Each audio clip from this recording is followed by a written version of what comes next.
Marcelo fala, bom dia, Bahia divulgou péssimo balanço, porém o papel ainda em alta. Cara, esqueçam a ideia de que as notícias fazem sentido e que os investidores vão negociar baseado daquilo que você depende da notícia. Se eu chegar para você e falar assim, não vou falar o seu nome, porque senão eu estaria jogando um jinx em cima de você, Marcelo, mas eu não vou fazer. Então eu chego pro fulano e falo assim, o Piotr. Não, vamos dizer Vladimir, para botar lá no nome do Putin, quem sabe vai para ele. O Vladimir. Vladimir Vladirovich. Eu descobri que você tá com câncer de próstata. Pô, isso é uma notícia horrível. Né? Para qualquer homem, isso é uma notícia horrível. Como chegar pra mulher e falar que ela tem um câncer de mama. É horrível. Mas essa notícia é melhor do que você chegar pro mesmo cara e falar, ô Vladimir, eu descobri que você tá com câncer no cérebro. Porra. Ó, é muito pior. Ou eu posso chegar pra ele e falar, ô Vladimir, você está com câncer de próstata com metástase pro seu corpo inteiro. Tem no cérebro, no fígado, não sei onde. A notícia é muito, muito ruim. Então existem notícias ruins e notícias muito ruins. A interpretação que você faz da notícia, ela não é a mesma interpretação que o restante do mercado vai fazer da notícia. Por quê? Porque cada um está vendo do seu ângulo. Certo? Então, o balanço de Bahia foi ruim? Foi. O que se espera? Que caia. Mas foi ruim para quem? Do ponto de vista de quem? Meu, seu?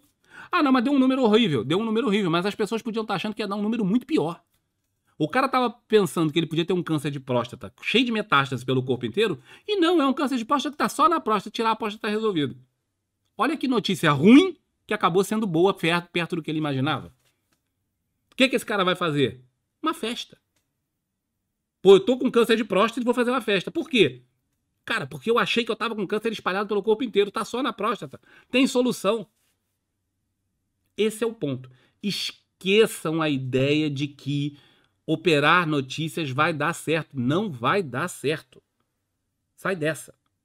Tá? E é um dos fortes motivos pelos quais as pessoas físicas se estouram. Porque elas seguem as notícias. Não funciona. O resultado de um balanço pode fazer qualquer coisa. Qualquer coisa com a empresa. Pode subir, pode descer, pode andar de lado, pode não fazer nada. Certo? Isso aqui pode ser manipulação? Pode, e é muito possível que seja. Isso aqui tem cara de não vem perder dinheiro comigo. Mas pode ser que continue subindo. Certo? De vez em quando isso vai falhar. Não é comum, mas de vez em quando isso vai falhar. E a ação pode realmente ter, vamos dizer, atingir o fundo do poço. Eu não concordo com essa ideia.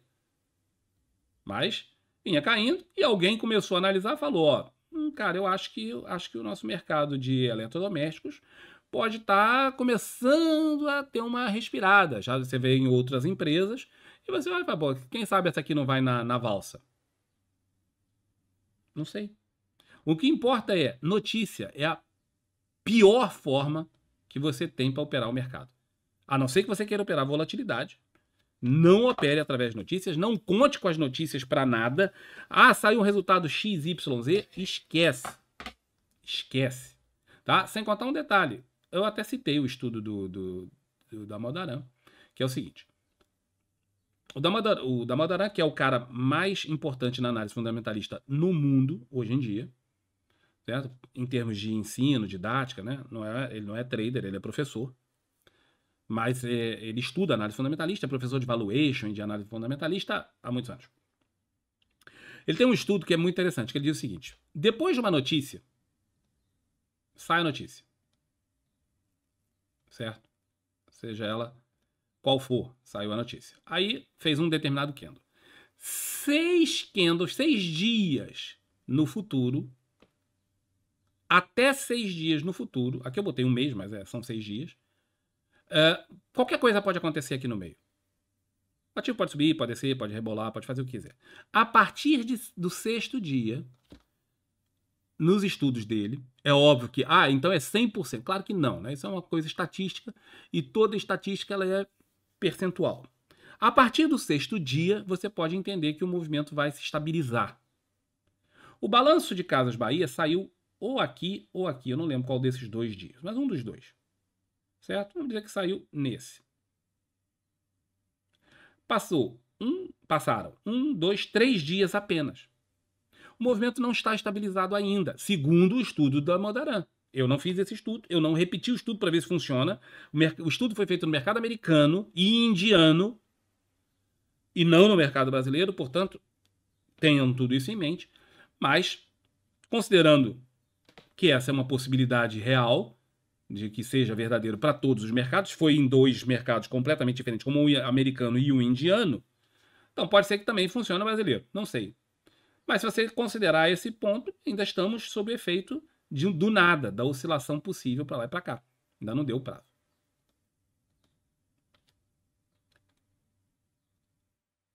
A ideia da manipulação, galera, é mesmo muito importante. Deixa eu fazer uma pausa e discutir com vocês isso que é muito importante. A manipulação do mercado existe? Sim, existe. Existe aonde? Existe e é possível acontecer em ativos como esses, que tem baixo volume de negociação. Não é à toa que eu vivo falando com vocês. Eu não opero, por norma, ativos abaixo de 100 milhões de reais de volume médio, diário. Ocasionalmente aceito um ativo ou outro que tem até 50 milhões. Abaixo de 50 milhões, eu não opero os ativos por análise gráfica. Por que eu não faço isso? Porque o valor é importante. Por que esse número do valor médio é importante? Porque é mais fácil manipular o papel. Não na bolsa. Na bolsa, dentro da bolsa, ir lá comprar efetivamente a ação e fazer manipulação direta no preço é muito difícil. Porque exige muito capital e é possível em ativos que realmente negociam muito pouco. 5 milhões, 10 milhões, 15 milhões, aí dá até para acontecer. Juntam-se alguns investidores e juntos eles fazem um pool e mexem com isso. Isso existe desde sempre, tá? 1929 foi festa para isso. Então isso existe, mas o ativo tem que ser mesmo muito pouco negociado. Numa bolsa tão regulada quanto a nossa e que tem liquidez constante para muitos ativos, não vai acontecer com ativos de 35, 40, 50 milhões. É muito difícil acontecer esse tipo de manipulação dentro da bolsa. Aonde vai acontecer a manipulação, e isso pode acontecer em qualquer ativo que não seja gigantesco, é nas notícias. A manipulação está nas notícias. Não é difícil plantar notícias. Você convoca um jornalista amigo, chega pro cara e fala assim, ó, gente fina, tem uma notícia que só vou passar para você, ó, é aqui insider. A Casas Bahia, por exemplo, porra, vai arrebentar de ganhar dinheiro em breve. Eu chego para 5, 6 jornalistas diferentes que podem cair nessa por inocência, sem verificar os fatos, ou podem ter interesses escusos. Também acontece. Jornalismo, como qualquer outra profissão, tem bons profissionais e maus profissionais. E aí o cara consegue manipular aonde? Plantando as notícias, fazendo com que isso apareça nas notícias toda hora. Você, de vez em quando você vai ver que aparecem informações sobre empresas constantes. A empresa que ninguém falava. Ninguém discutia a empresa. Sumiu, morreu. Por exemplo, Gafisa. Quando foi a última vez que você ouviu falar numa notícia sobre Gafisa? Já tem um bom tempo, não é? Sumiu da mídia. Desapareceu. Vamos lá, Gafisa. GFSA3. GFSA3. Então, Gafisa desapareceu da mídia. Quando foi a última vez que Gafisa realmente apareceu forte? Ano passado, várias vezes. Depois disso, teve aqui, acho que em agosto do ano passado, teve mais alguma conversinha sobre isso e tal. Ela sumiu da mídia. Passa um tempo, começa a conversa, começa a aparecer notícias sobre Gafisa. Primeiro, noticiazinhas simples. Só para você lembrar que ela existe. Gafisa promete um empreendimento imobiliário XXY. Gafisa compra terreno não sei aonde. Diretoria da Gafisa vai fazer uma reunião para discutir não sei o quê. São notícias que começam a chamar sua atenção para a empresa. Passa um tempinho, começa a surgir as notícias de Gafisa promete lucro não sei das quantas. Gafisa vai distribuir dividendo de não sei quanto. Aí ela já está puxando a rapaziada para entrar. Primeiro ele lembrou você da empresa. Depois ele cria expectativa em vocês sobre a empresa. E aí o volume de negociação da empresa, do ativo, sai do limbo isso para isso. Quando muitas pessoas físicas começam a operar o ativo, porque as pessoas jurídicas não vão entrar nisso aqui. Não vão cair nessa conversa, porque o cara vai verificar esses fatos. Fundo, você imagina que um fundo vai comprar a Gafisa por causa disso? Saiu a notícia que a Gafisa vai distribuir dividendo. Aí o cara olha lá o balanço da Gafisa e fala, pô, tem prejuízo, pô. Não, tô chutando, eu nem sei se tem. Mas, pô, só dá prejuízo, vai dar dividendo como? Vai pegar empréstimo para pagar o dividendo? Aí o cara do fundo não vai botar o dinheiro dele. Mas as pessoas físicas não vão fazer isso. E aí atrai os caras igual mosca. O ativo sobe, quem vinha plantando as notícias já vinha comprando aqui atrás, durante toda essa fase o cara foi comprando, ele sai do ativo a 4, vende o ativo a 10, 12, 13, 15, sei lá quanto que isso aqui sobe, ganha 200, 300, 500%, e o ativo continua a sua trajetória para a irrelevância. Ele volta a ser irrelevante no mercado e é esquecido de novo. Observa que nessa fase, durante a lembrança do mercado, o ativo negociou lá na faixa média de 90 milhões. Agora está negociando na faixa média de 3 milhões. Ninguém lembra que o ativo existe. Isso é negociação residual. Fica lá. De vez em quando alguém compra, de vez em quando alguém vende. Mas pode ter certeza que, passado algum tempo, vão voltar a falar sobre Gafisa. Porque fulano comprou. Ah, fulano comprou 10% da Gafisa. Ou fulano montou lá uma estrutura de que ele vai fazer uma reunião junto com outras pessoas para tomar o controle da empresa. Ou, cara, vão sair notícias. Pode ter certeza absoluta que vai sair notícia sobre Gafisa em algum período no futuro. E pode também ter certeza absoluta que as pessoas físicas vão cair de novo na mesma conversa fiada e vão perder dinheiro de novo. Não é à toa que isso aí é um batismo meu, eu batizo esse movimento quando um ativo é irrelevante no mercado e de repente o seu volume dispara, como um movimento vem perder dinheiro comigo. Porque é isso que acontece aqui, as pessoas vêm perder dinheiro, quem entra nessa fase num primeiro momento ainda ganha alguma coisa, mas como as pessoas são espetacularmente gananciosas, raramente eles mantêm isso no bolso e continuam querendo ganhar. Se eu ganhei 50%, 70%, 80% aqui, o cara fala, pô, ganhei com 5 mil, porque o cara não arrisca muito, né? Ganhei com 5 mil? Ah, pô, mas se eu posso ganhar 70% de 50 mil, é melhor, né? Então ele pega os 5 mil que ele ganhou, mais o dinheiro que ele tem, pega outro dinheiro, enfia aqui, e é a hora que ele perde o dinheiro. Certo? Então os ganhos iniciais são todos eles entregues depois. Isso é normal. Campos, como é que você sabe disso? Porque eu já fiz isso, pô. É óbvio que eu já caí nessa conversa fiada. Uma porção de vezes. Todo mundo já foi iniciante na bolsa. E exatamente o curso que eu falo lá explica uma porção de coisas que eu já cometi de erros e é para vocês não cometerem. Então, esse tipo de erro eu já caí várias vezes. Tá? No início, claro. Depois, uma hora você fala, pô, pelo amor de Deus, né? Vou aprender. E aprendi. E não caio mais. Essa é a manipulação do mercado. É aqui que os caras manipulam o mercado. Não é comprando ou vendendo as ações. Não é. Raramente, pode acontecer, mas é muito raro e vai ser em empresas pequenas. Nas notícias, é frequente. Isso vai acontecer, você pode ter certeza absoluta que todo mês, cada um dos meses, vai ter um ativo passando por esse processo. Todos os meses. Pode não ser esse, mas vai ser outro, vai sempre ter. Todo mês. E por que isso não funciona, por exemplo, com Petrobras? Por que isso não funciona com Vale? Por que isso não funciona com JBS? Por que não funciona com Itaú? Por que não funciona com essas empresas gigantes? Porque essas empresas, primeiro, elas estão no índice Bovespa. As ações do índice Bovespa, elas têm uma séria limitação na sua movimentação, tanto para cima quanto para baixo. Porque o próprio índice, os fundos passivos que operam o índice, eles criam essa limitação. Eu já expliquei isso no passado, não vou entrar nos detalhes, mas quando você tem um ativo que tem um índice passivo, como o índice Bovespa, ele está incluído dentro do índice, você percebe que quando o ativo só, imagina que tem uma carteira. A carteira, a bolsa, está razoavelmente estável, ou está até subindo, mas está subindo assim, ó. A bolsa está subindo assim. Um determinado ativo de dentro da carteira do índice faz isso. Esse ativo entra em descompasso com a carteira toda, a carteira teórica, o índice Bovespa. Portanto, os índices passivos ficam... Isso desequilibra dentro do índice a proporção em dinheiro que o fundo tem naquela ação específica que fez esse movimento, enquanto que o restante das ações fez só esse. O fundo é obrigado a vender o ativo. Aí você fala, cara, mas o cara é obrigado a vender um troço que está subindo, que pode disparar? Sim, ele é obrigado a vender.